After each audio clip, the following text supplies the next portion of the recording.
Thank you to Professor Jones and Lemmens for hosting me here. It's really a pleasure and an honor to be speaking to you at this defining moment in the history of your country. And as the former Human Rights Commissioner states in the flyer of our book, which I was wondering if it was an overstatement. But I actually don't think so. I think it's a defining moment or a defining debate in the context of the 21st century, in the sense that we're dealing here with a topic that really reflects, as I hope you will get from my discussion and from the very limited, short, concluding remarks that I will give, an issue that raises profound questions about what means autonomy, what means dignity, what is the role of medicine in dealing with suffering, in caring, and in struggling with the fragility of life and the uncertainty that many of us face in the context of mental health-related conditions, physical conditions, disability, and certainly the intersection of all these issues. And so I think so throughout working on this topic, I actually have been immersed since 2016. This has been, I would say, a 200% occupation, in the sense that the debate in Canada, as you will have seen, has evolved, is constant, it's always there, there are always new things, there are always new pressures. And although what I will sketch you is a system of medical assistance in dying, which is very different from what is now proposed in the English context, I think, and I increasingly state that upfront when even countries with a very limited proposal of assisted dying are thinking and debating these issues. But I think it's really important to look at where we in Canada come from and how we've progressed. And some will say that this is real progress. I would say how we progressed in the sense of expanded in a period of 9 years into a direction that certainly even the most ardent promoters of the legalization of assisted dying in Canada would not have thought. I won't say more, but simply maybe to situate myself. I am originally from Belgium, and I've been working in, I'm Canadian as well, so I have dual nationality. I've been living in Canada longer than I lived in Belgium. But in the beginning of the assisted dying debate in Canada, I thought as a health law professor, a health law and bioethics professor, I could contribute, having as a mother tongue Dutch, being familiar with French, that I could contribute by showing what was happening in Belgium and Netherlands. And so my role I saw in the Canadian context was, well, I will warn the Canadian system, the Canadian policy people that there are concerns about the practice in Belgium and Netherlands. And I think that there is still ongoing debate in Belgium and Netherlands, particularly about euthanasia and assisted suicide outside of the context of end of life. I no longer talk about Belgium and Netherlands. I think Canada has bypassed in ways that I will discuss in this presentation. I have a lot to present. There's a disadvantage to slides. It may be overwhelming sometimes, the type of information and the amount of information that I will give to you. But I think it's important to understand the complexity and the various ways in which these policies and initiatives intersect, and the various ways in which assisted dying has evolved and has expanded in the Canadian context. So I will give you a kind of a bird's eye view, or today we probably have to call it the drone's view of assisted dying, with all of its different components, all of the ways in which it may sound sometimes as a little bit of a conspiracy theory, but all of the ways in which very aggressively assisted dying as a form of therapy has been pushed in the Canadian context. So I will talk about Canadian SMAID regime very quickly to sketch where we are now. And then I will discuss in more detail the factors explaining the significant expansion with the discussion of constitutional litigation at its basis, which is unique. This is not happening in the English context and will not likely happen immediately, but it could happen once you have legalization, that you will have challenges on the basis of discrimination. I will talk very, very briefly about the characteristics of Canadian law, because Canadian law is unique in its fetishizing of choice. I will talk about how law, policy, and practice standards have really focused on access to death rather than protection against premature death. Briefly, I will talk about regulatory capture and evidence shaping, and then very briefly again, limits of regulatory control. Why is there no enforcement of issues, or what are the challenges of enforcing in this particular area? All of these things are papers in and of itself, and so our book deals with several of these things. Several of us have written separate papers on various subcomponents. So anybody who is interested afterwards, send me an email. I will probably have a paper on some of these things. And then finally, I'll make some concluding remarks.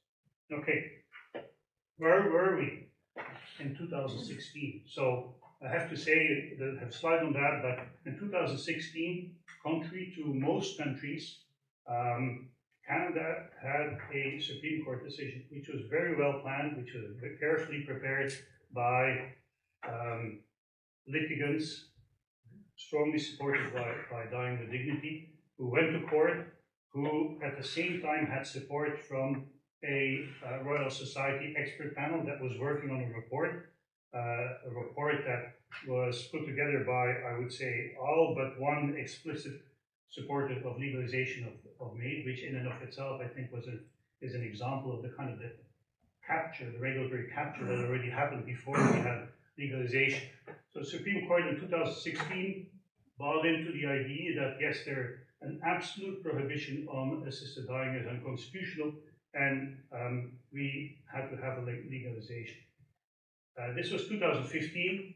In 2015, we also had already one province, even before the Supreme Court came out with this decision, issuing a law in Quebec, where they basically said, oh, under the basis of our provincial constitutional power over healthcare, we will adopt a law on end-of-life care, which integrates already euthanasia.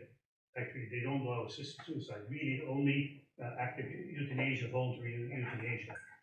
And Minister Yvon, the Minister of Quebec of Health at the time, said, this is an exceptional measure to address the unique needs of a small number of people. Minister Barrett, who became the Minister of Health later, said, oh, when we were legalizing this, we were expecting 100 requests per year. Okay? You'll see in a minute where we are in Quebec now. But then even when the Supreme Court decision came out, Justice Smith, in the Carter decision, which is actually the trial court decision that led to the Supreme Court decision later. So Justice Smith in the Carter decision was talking about oh, we need to legalize a system with stringently limited exceptions and almost absolute prohibition. She referred there to the low numbers of persons in Oregon who had availed themselves of physician-assisted suicide. She also actually said, well, in the meantime, so she issued a trial judgment, later went to the Supreme Court, where she said, Ms. Taylor, one of the plaintiffs in the Carter case, needs to have access to assisted dying, because otherwise she will risk to die in horrible circumstances. And she says, okay, in the meantime, while this decision goes into appeal, I permit Ms. Taylor to have access, but under strict review by a physician who has to attest that she's terminally ill, near death, there's no hope for her recovery. The Supreme Court itself then later said we must have a carefully crafted exemption, and they cite reference to a stringently limited, carefully monitored system of exception. Now, I will ask you at the end of the talk, and you can tell me if you think this is what we have. What has resulted since then? Very briefly, In 2016, we had a law that started with the upper part. So a law which said we need to have, so the Parliament basically, the government and the Parliament agreed with that. We need to have a law because the Supreme Court said so, and not respecting the Supreme Court is in principle possible, but very exceptional and politically difficult. We will have a law for people who have a reasonable foreseeable natural death. Okay, this was an assisted dying regime in the broad end of life context. I say broad because, as everybody here can understand, what does it mean, reasonable foreseeable natural death? So the hardcore advocates for broad assisted dying were opposed to the restriction to reasonable foreseeable natural death. But when Parliament basically adopted that law, there had actually been strong recommendations not to have any restriction like that at all. So when that safeguard of reasonable natural death was introduced, the advocates changed position and said, oh, reasonable foreseeable natural death, nearly all of us have that. We all have a reasonable foreseeable natural death. So tells you something again about how the tactics always change. But we have, in 2016, only the upper part. You have to be 18 years of age, you have to have capacity for decision making, you have to have an irremediable medical condition, an illness, disease, or disability in which this concept of reasonable foreseeable natural death was embedded. You have to have enduring and intolerable suffering, an advanced and irreversible decline of capability. There used to be a waiting period in the 2016 bill, so when I say no waiting period, that's because in 2021 the law was changed and it was thought that 10 days waiting is unacceptable. Now, the 10 days wait period under the 2016 bill was already a requirement that could be abandoned.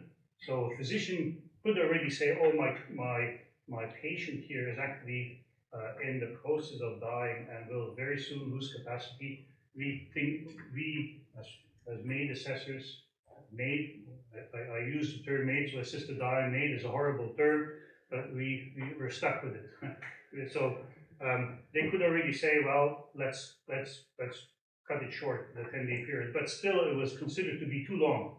So 10-day waiting period abolished in 2021. You have to have 2 independent assessments by a nurse practitioner or a physician.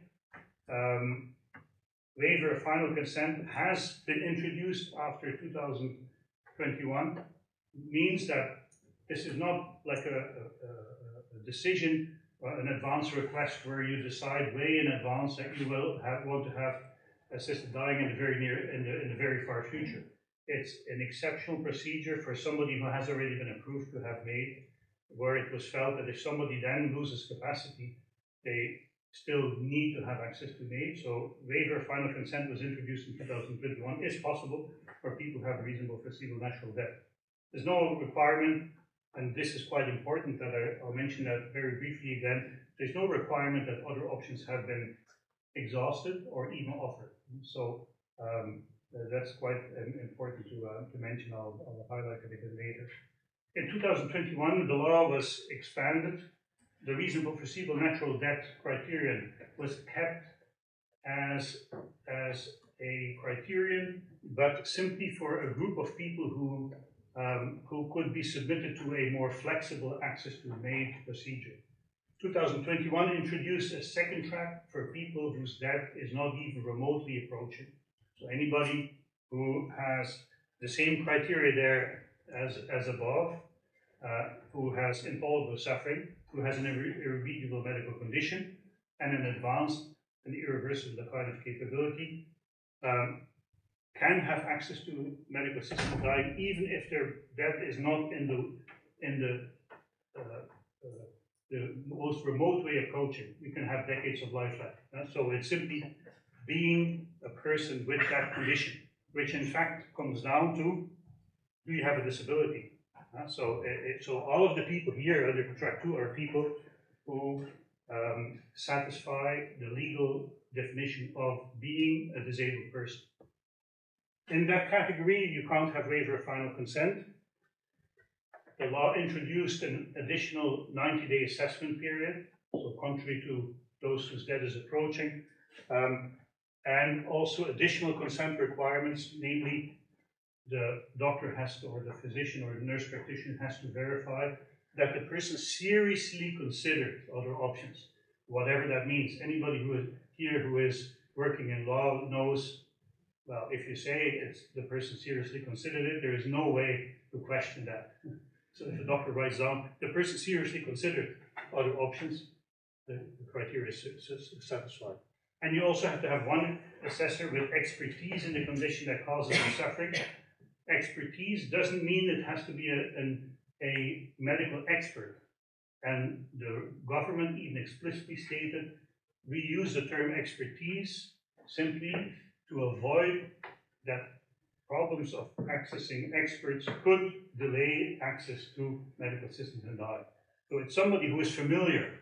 You can be a family physician and have some experience with these kind of patients.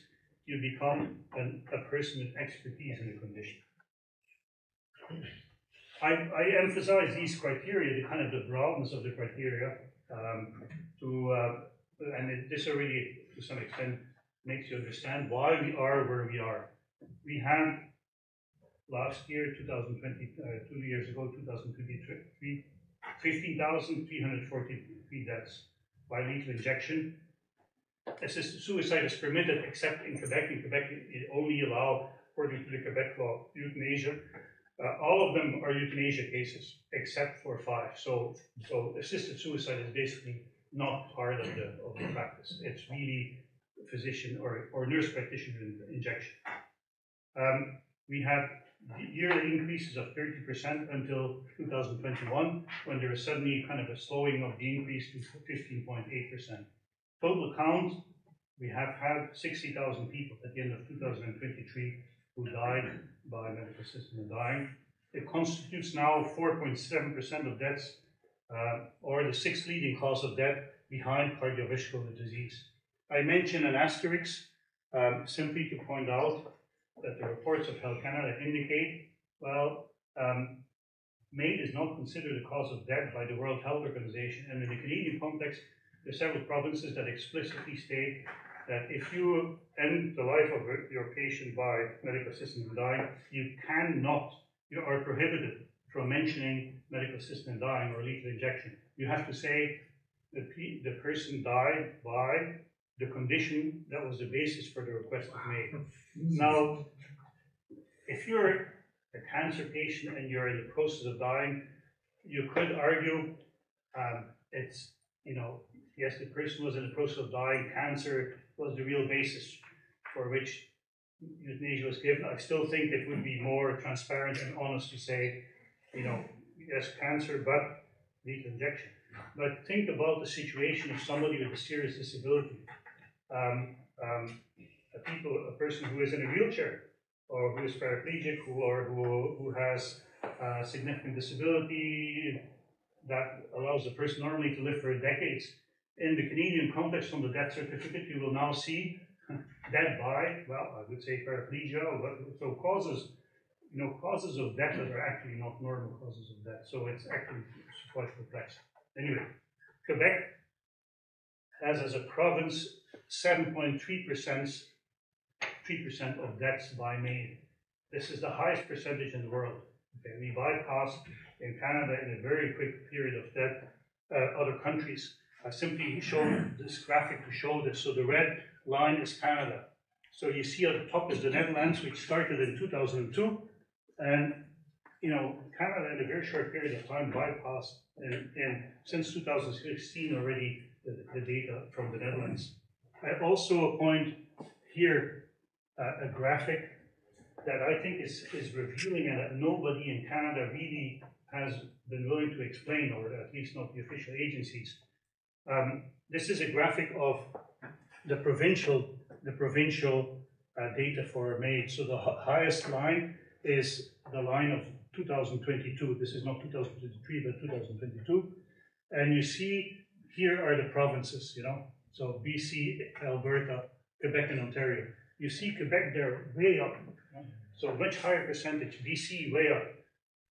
And my question is always, when I talk about this with officials, how do you explain that? We have a law that says, you know, in exceptional circumstances of intolerable suffering that cannot be relieved by measures that are acceptable for the patient and irremediable decline of capability, you can have access to euthanasia. Why are there such a staggering differences? Is it just a cultural reception of suffering?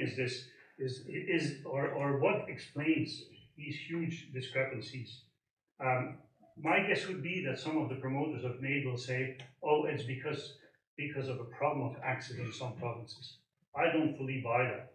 In Canada, so for example in Ontario, it's faster, it's easier to have access to a MAID assessor. It takes on average 2 days to have a MAID assessment. It can take weeks, if not months, to have a serious an appointment for serious conditions such as, say, a person is suicidal and needs an appointment with a psychiatrist. But it takes 2 days to have a meeting with a MAID assessor. That's by track.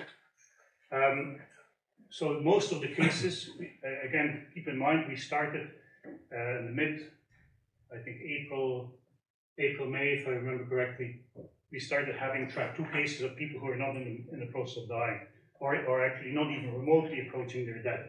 So track 1 are the most significant number of cases, 14,000, but we do already have in 1 year 622 people. These are 622 people who may have had years or decades of life left.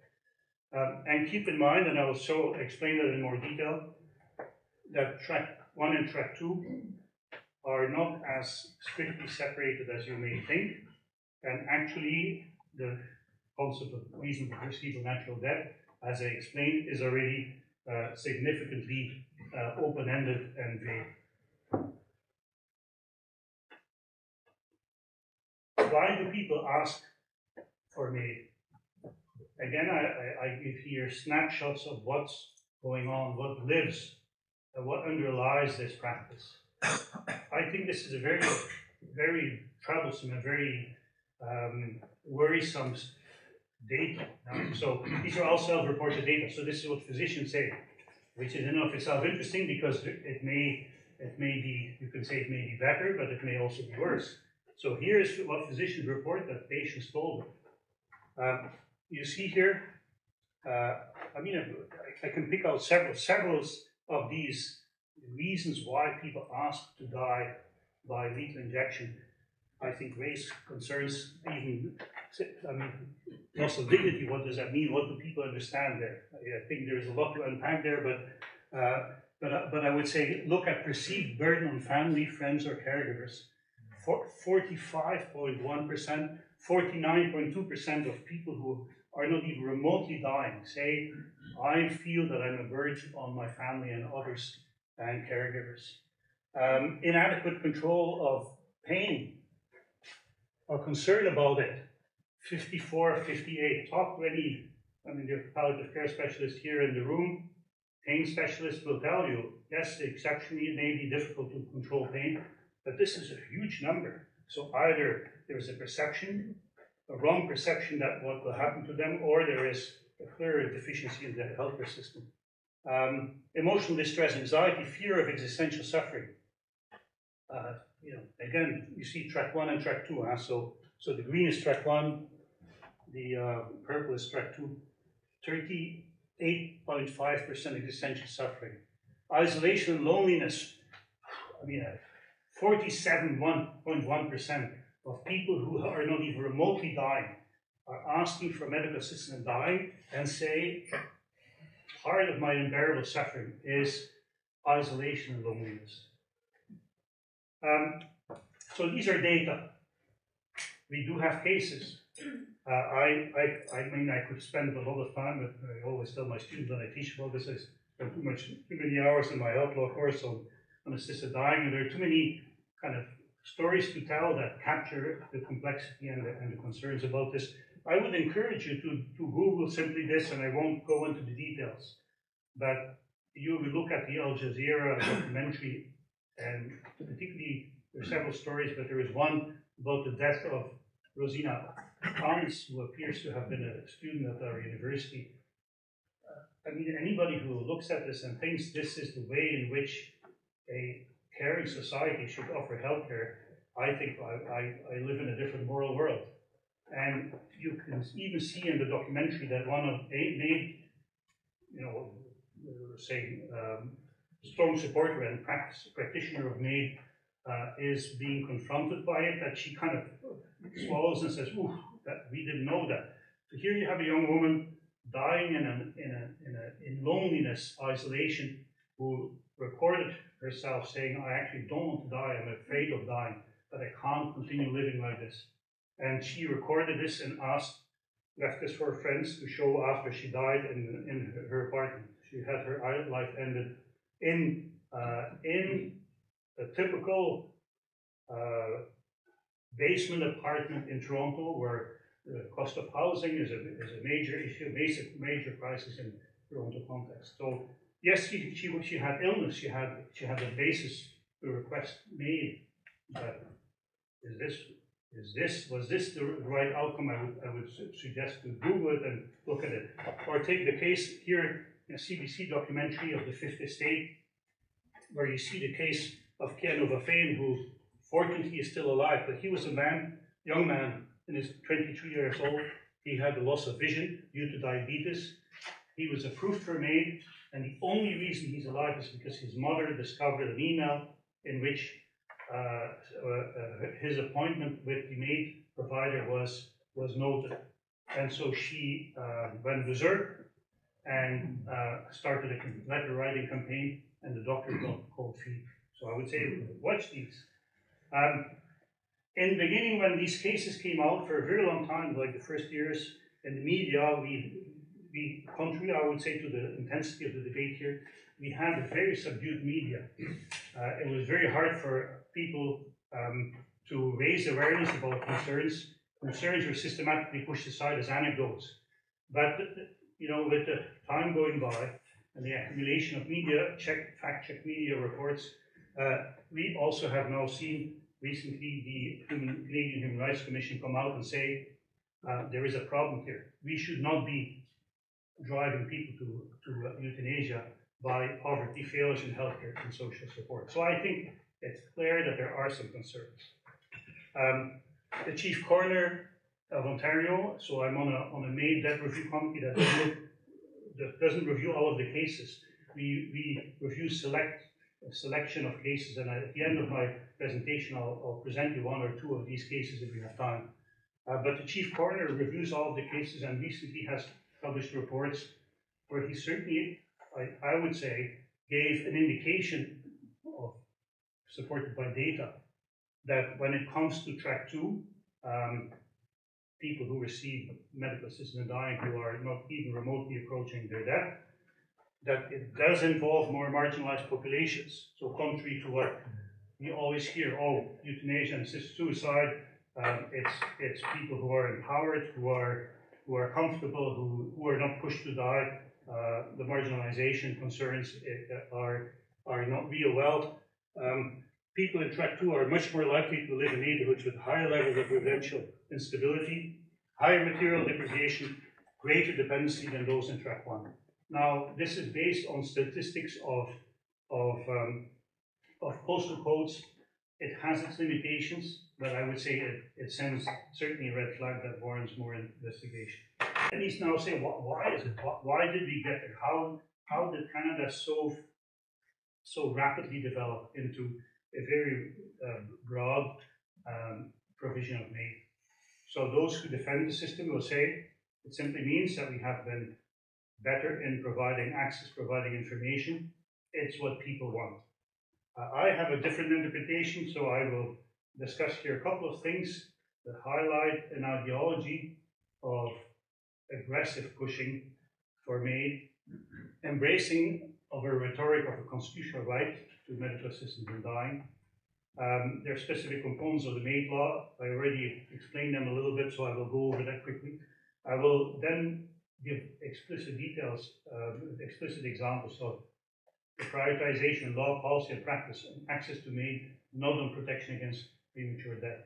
And this is something I think that the Supreme Court didn't envisage, but because in its judgment it talked about typical legal language, the balancing of rights. We need to provide access. In some circumstances, we need to provide protection against death. I think it has all been about providing access to medical assistance in dying, or largely been. And then I will say something about shaping of evidence as part of policy making. And you'll see that there are examples that I think are relevant for the English debate, because they give you a flavor of the same kind of arguments, the same kind of concerns that are coming up. What about the rhetoric of a constitutional right to MAID? This is particularly important to understand why we started with a bill focusing on the end-of-life context and have now had an introduction of MAID for mental illness, suspended until 2027, but in 2027 we will also start offering MAID for mental illness. But why we went outside of the end-of-life context, and why there is now a push to provide MAID on the basis of advanced request, and also arguably for mature minors. So when Minister Lametti, who spoke here in Oxford about Canada's medical assistance in dying regime, and he certainly had another story to tell about the success of medical assistance in dying, when Minister Lametti was asked in the context of the debate over should we now offer MAID for mental illness, and journalists asked, how can you ethically go ahead and provide MAID for mental illness when you know that they may not have had the ability to get proper treatment? We have a huge mental health care crisis. I already told you it can take months to have an appointment with a psychiatrist. I know personally several people who have had problems to have access to psychiatric care for their adolescent children and young adults. So Minister Lametti said, well, again, it's something that the highest court in Canada has said is a charter right that Canadians have. Okay, so, well, yeah, I understand, I hear you, but it's a constitutional right. As somebody working in law, I find that deeply troubling for a law professor to state that, because the Canadian Charter, as the European Convention on Human Rights, has a proportionality principle. And if you do a constitutional analysis, one of the questions that will arise is, are there reasons why, public policy reasons, rights of others that justify, or particular, say, suicide prevention as a public health goal, specific reasons why a law that restricts or limits individual rights can be appropriate, can be proportionate. Throw it out of the window. What is also quite remarkable that in the parliamentary hearings, we suddenly have a chair of Canadian Psychiatric Association, or a registrar of the Nova Scotia College of Physicians and Surgeons, and several others, including actually the chair of an end-of-life working group of the Canadian Bar Association, when they were asked in hearings that had to decide whether we should immediately implement MAID for mental illness or whether we can suspend it to a later stage, whether we should wait and prepare further for the introduction of MAID for mental illness. So when specialists like this, like a chair of a Canadian Psychiatric Association, is testifying in Parliament as a psychiatrist, you want to hear what do you think as a psychiatrist is the wisdom of introducing that as a measure. And they would say, I can't say that our country is ready for this, but we have to respect constitutional rights. Again, I think it's kind of an abandonment of the whole notion of what this means, what the background is, what is the rationale for talking about human rights and constitutional rights. Troubling also, this is in the academic context also. I have found it very hard to participate in this debate when we would try to make the argument, well, before we say it's a constitutional right, let's take a step back and argue why is that required, why this may not be required. When parliamentary hearings are going to start, I had two academic colleagues here, Justin Downey and Mona Gupta, who distributed to all of the liberal members of parliament a document in which they said, here are common concerns about MAID and mental illness. And they would have an enumeration of I would call them largely straw man's arguments that nobody is really making. Like, for example, a person with MD, SUMC, which is made for mental illness, a complicated term, but made for mental illness, could ask for mate and receive it the next day. Nobody in the Canadian, none of us who were arguing out of concern for providing mate for mental illness were saying that's the concern, but they would invoke it and then develop an argument that this is wrong. But anyway, more about the constitutional right argument, they would say. Some say an exclusion clause for mental illness is constitutional, and their response was this is false, and then developed a whole argument as to why this was false.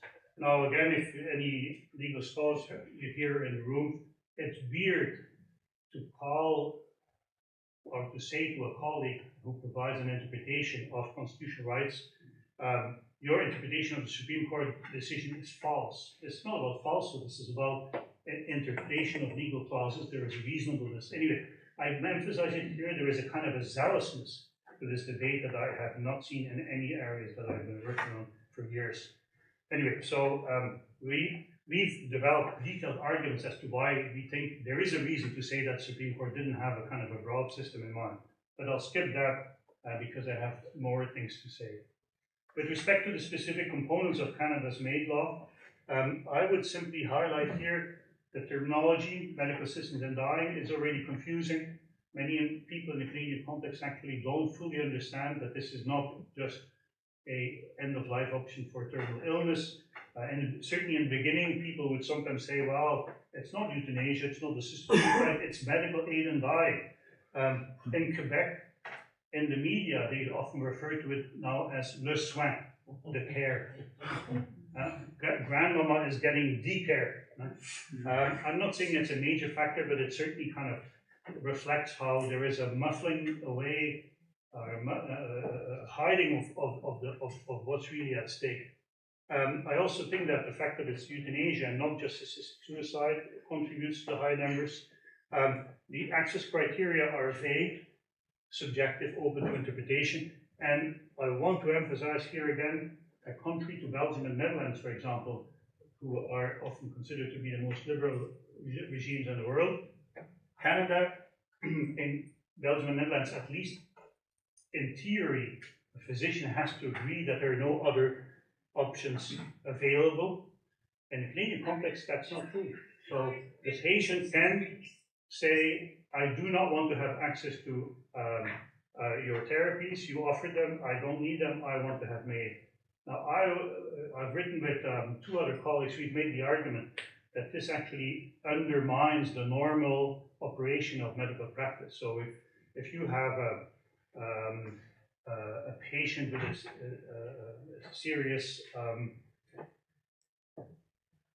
a serious seizure problem, for example, and several options for intervention are appropriate, you will not immediately go to the most risky deep brain stimulation. You will start with other things. So there is a kind of a standard of care that you follow.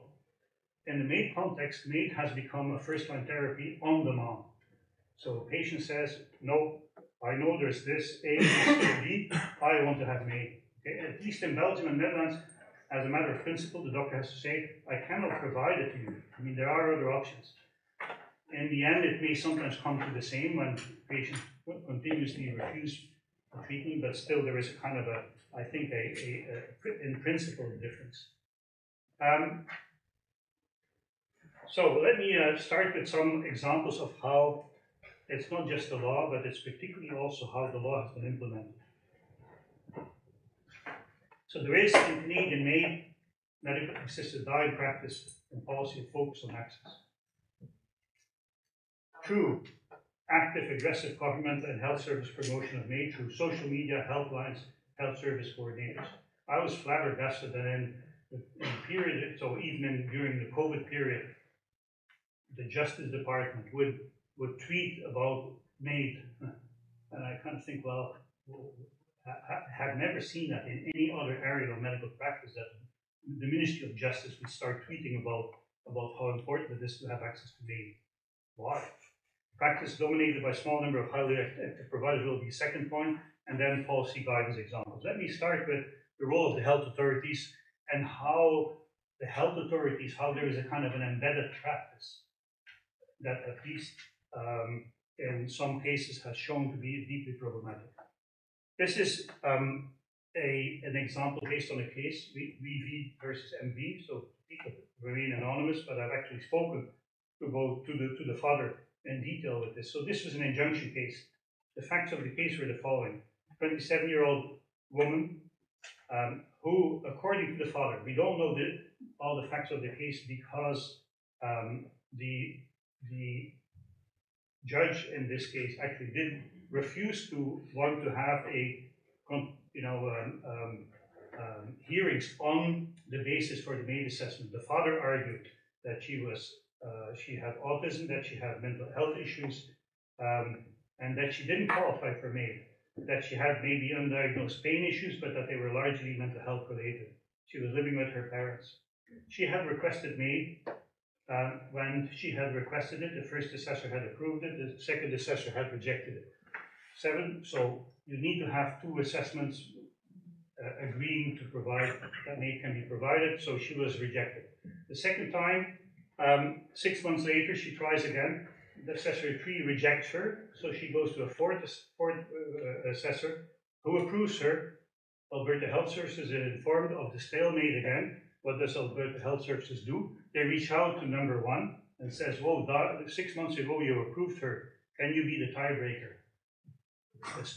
Astonishing focus by the health services to making sure that she has access to MAID. The father went to court, obtained an interim injunction, so the immediate procedure of MAID was blocked, and then it went to a kind of a fuller hearing to assess whether the injunction would be continued. Now, the good story is that this interim injunction at least saved her life. She's still alive. So she's still alive. She is back in contact with her parents. But what's remarkable is that the court in this case, in the injunction case, the court had to rule here on a prolongation of the injunction. And the court said, well, I agree that there is a reasonable cause of action, that there seem to be procedural problems here, but as a court, I'm not interested in the basis for MAID. That's a medical decision. I'm not going to second guess that. It's not my role. I'm not going to look into it. Think about the debate about the court involvement here in England. But what's more shocking for me is if you kind of read the reasoning. So in an injunction case, for those who are not in law, in the injunction case, the court has to say, while this case goes further through the court system, what would be in the interim allowed? Do we continue to prevent MAID, or do we allow the person to have assisted dying? So what will cause the greatest, most irreversible harm in these circumstances? Well, so the court not giving her access to assisted dying causes the greatest harm. The harm of preventing immediate access to MAID goes, quote, to the core of her being, denies her right to choose between living or dying with dignity. And the father can perhaps find solace in the fact that he did his best to persuade MV of the value of her life and her parents' commitment to loving and supporting her. So, slap on the back, we support you, we understand it's hard, but her right to die with dignity is more important. No reference is made to the fact of the value of her life for her, which is interesting. So there is a kind of a presumption that I will, in my concluding remarks, briefly mention. Okay, I have to move a little bit faster about some of these things. I spoke here with my colleague Chris Lyon at the Euthanasia Center on the phenomenon of frequent providers. I won't discuss it here in detail, but basically our presentation was focusing there on that we have calculated, and this has now also been supported by the last Health Calendar report, we've calculated who is really providing MAID in the Canadian context. And we've come to the conclusion that it's a small number, relatively small number, of high-profile providers who are responsible for the largest majority of medical assistance in dying cases. So I'll give you the numbers, and I will connect that into some comments after that. But so 361 out of 2,200 people who have provided MAID, are responsible for 66.4% of track 1 cases, and 58.4% of track 2 cases. So out of the 15,000 dead, it's 361 people who are providing that. Now, at the presentation that we gave, Professor Wilkinson commented that that's not necessarily an issue. It happens in other areas of practice. But what I want to show you now is with some examples how the phenomenon of frequent provider is also interconnected with the policy-making process. So who has influence in a Canadian context with respect to policy? What kind of recommendations are made about assisted dying in the implementation of the policy? Also with controversies. At least some of the most frequent providers who have been also, I would say, emphasized in some documentaries that have been made here in the British context, have been involved with cases where I would say it's clear that there are people with a very flexible, discretionary judgment about who should have access to MAID. So let me very briefly read these two cases here. One case is again an injunction case of a woman. The case involved a woman, 53-year-old Alberta woman with bipolar disorder, who struggles with the side effects of medication withdrawal, and of whom the treating physicians and counselor deemed her condition remediable. She is evaluated by Dr. Wiebe in Vancouver online. Dr. Wiebe, who according to the court documents by her partner, by her husband, had not access to the full medical record. Dr. Wiebe contacts a second assessor, and they both approve her for MAID. The partner, the husband, goes to court and was able to block the MAID procedure, the euthanasia procedure, the day before it was going to happen. So on Friday they were in court. On Saturday they obtained an injunction. She was going to die on Sunday. Now it's interesting, I know in some more details about this case. The husband and a very close friend who was actually trying to save this person's life had trouble finding lawyers to present their case in BC. Why? Because most of the people working in health are familiar with this area, work for institutions and for the medical profession. So they were all conflicted, didn't want to touch the case. Criminal lawyers were not involved. One lawyer asked for a $50,000 retainer to even take on the case. So it was very hard actually for them to find a lawyer to go to court on a Friday and to obtain an injunction on Saturday. But she's still alive.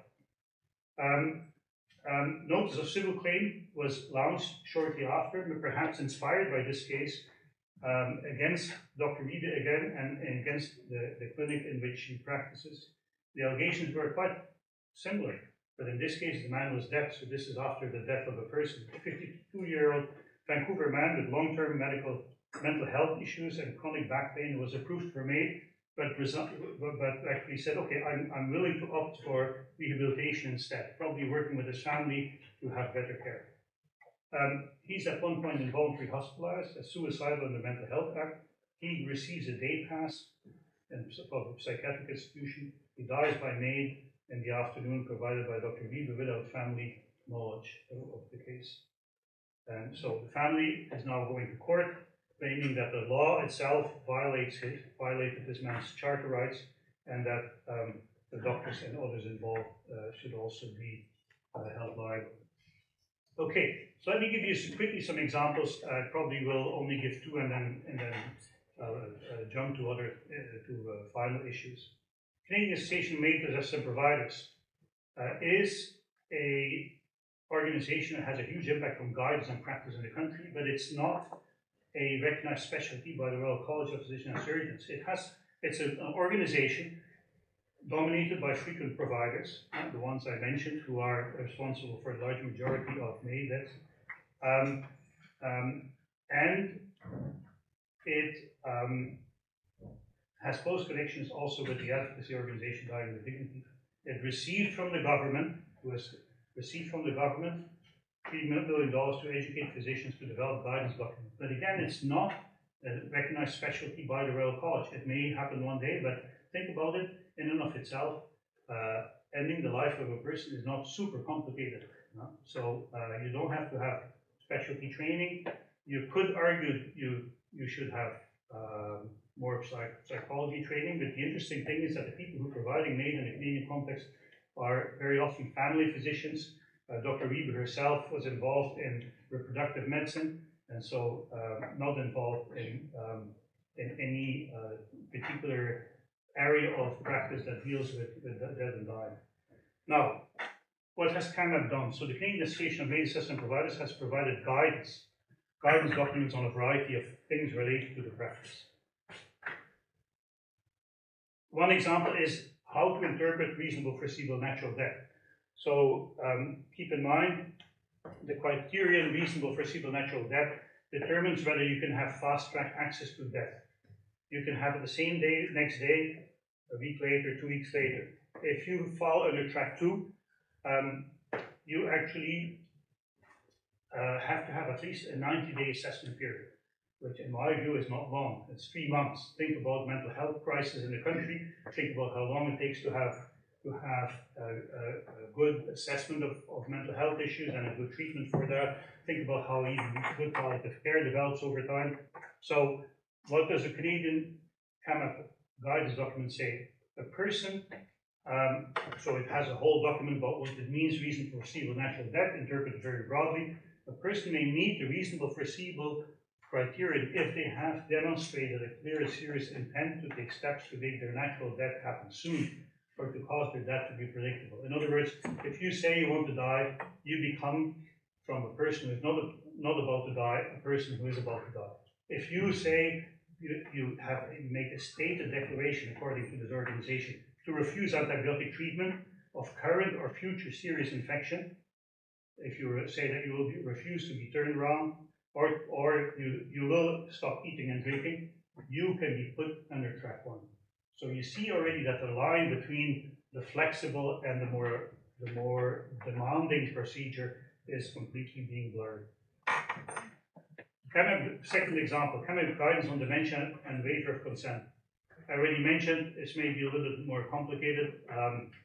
If you have questions about in the question period, I can explain it more further. But so keep in mind again, as I mentioned, for people whose death is reasonably foreseeable, they can sign a waiver and say, if I lose my consciousness in 2 days, I still want to have euthanasia in 3 days.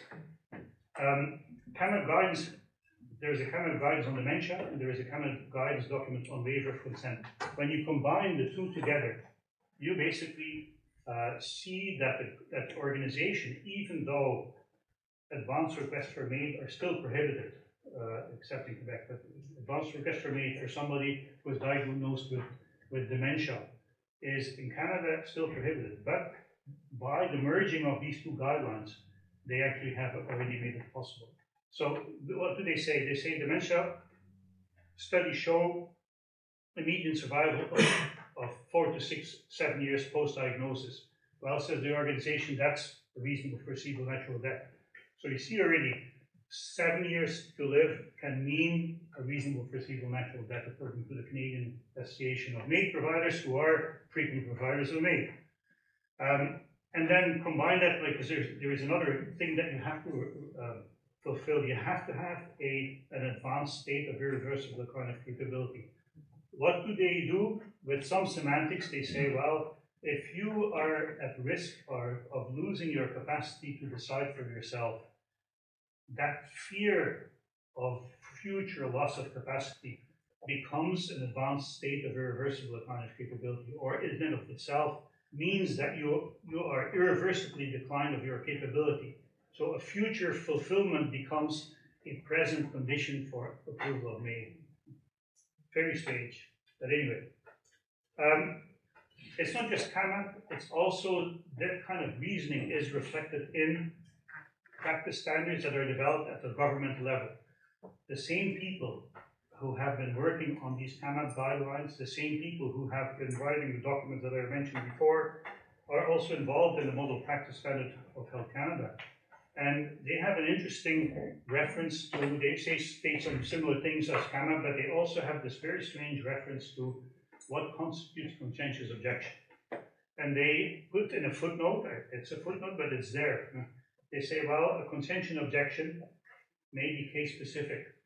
Some physicians or nurse practitioners may be opposed to all forms of MAID, obviously are conscientious objectors. But even those who want to provide MAID or are willing to provide MAID, but refuse it in individual cases, have to consider themselves to be conscientious objector for those individual cases. Now, imagine in the future when mental health MAID will be possible, you're a psychiatrist, you have a suicidal patient, and you say, well, I actually think that this person does not fulfill the criteria for MAID, or that I have reasons to believe that we have to try X, Y, Z before we will give MAID. You become a conscientious objector. And what does that mean? Well, they say you have to follow the rules of the province, and in the provinces, including in Ontario, you have an effective referral obligation. The person who refuses to provide MAID has to make sure that the person has access to a person who wants to provide it. Meaning, if you, on the basis of your standard of care, even start arguing, well, I actually don't think this is a person who should have access to MAID, you become a conscientious objector, and you have to find one of the frequent providers who is willing to provide it.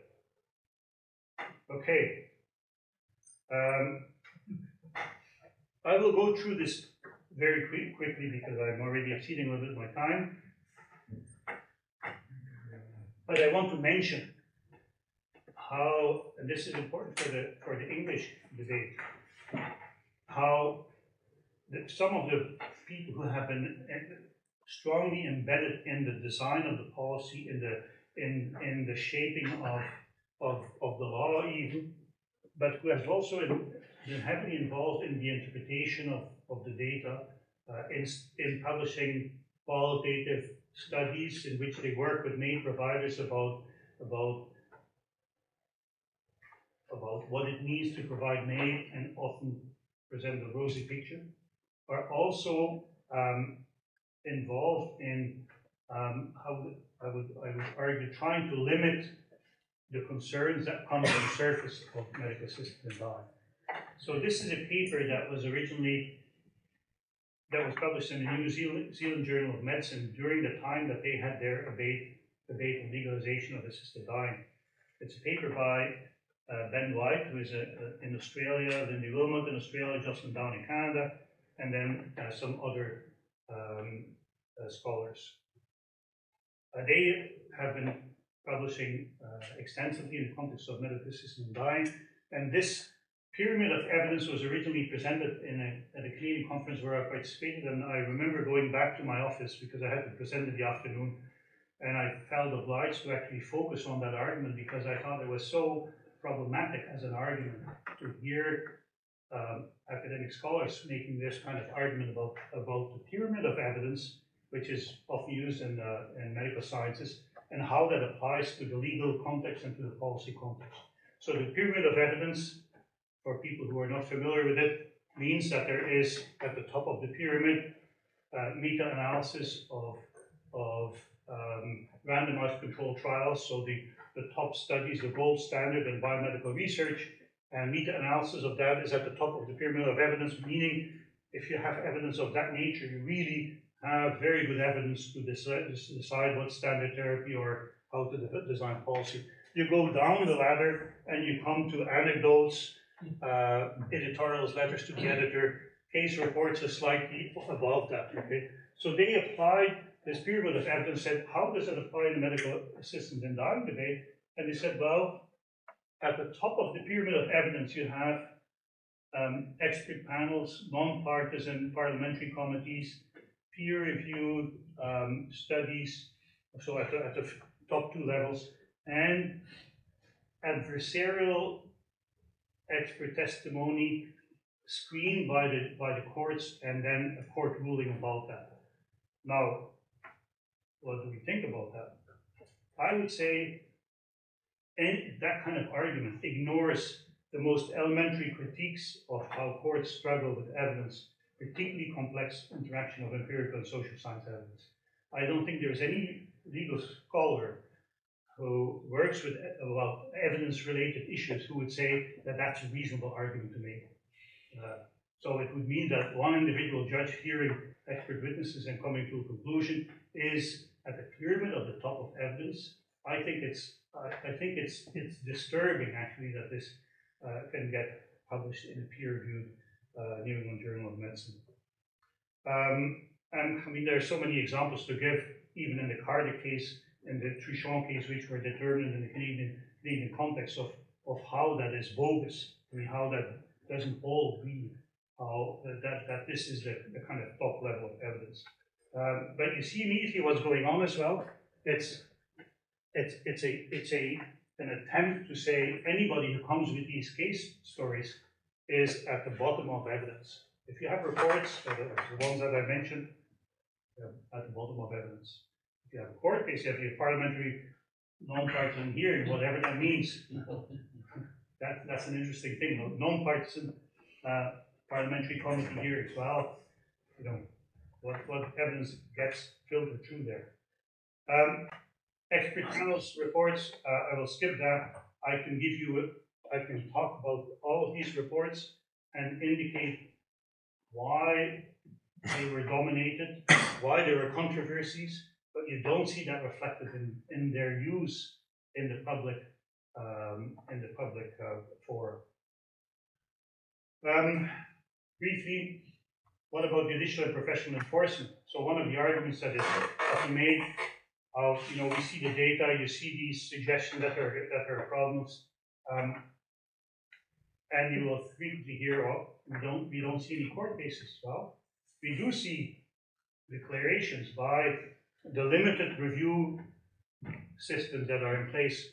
British Columbia, a Freedom of Information request showed that there were nearly 24 referrals to police, professional regulators with no outcome. I just told you the cases involving Dr. Bieber. She had several complaints against her. Now, it may be that her practice was always crystal clear and legally unproblematic. I'm concerned about some of the aspects of her application. Quebec's Maid Commission reported over a dozen violations annually, but when the president of the committee felt obliged to send a letter to the physician saying that certain practices that the law had to be respected, reminding physicians of the strict legal criteria, the head of the Royal College of Physicians and Surgeons said there is no problem with our maid practice in Canada, in Quebec. So the college head felt obliged to kind of basically send the head of the maid commission that was established according to the law backing. The Ontario Chief Coroner Office, I will say something in a minute about that, has also noticed compliance issues. I would also emphasize this is all based on self-reporting. So we see non-compliance, but it's interesting that this is self-reporting, so at least there has been an honesty, but it also means that there can be other cases that have never been adequately reported. And I would emphasize again the inherent challenges of litigation and professional disciplinary action against physician institutions. I teach professional self-regulation. Anybody who argues that college disciplinary actions actually are sufficient or are working well has not looked at some of the problems that patients and families face.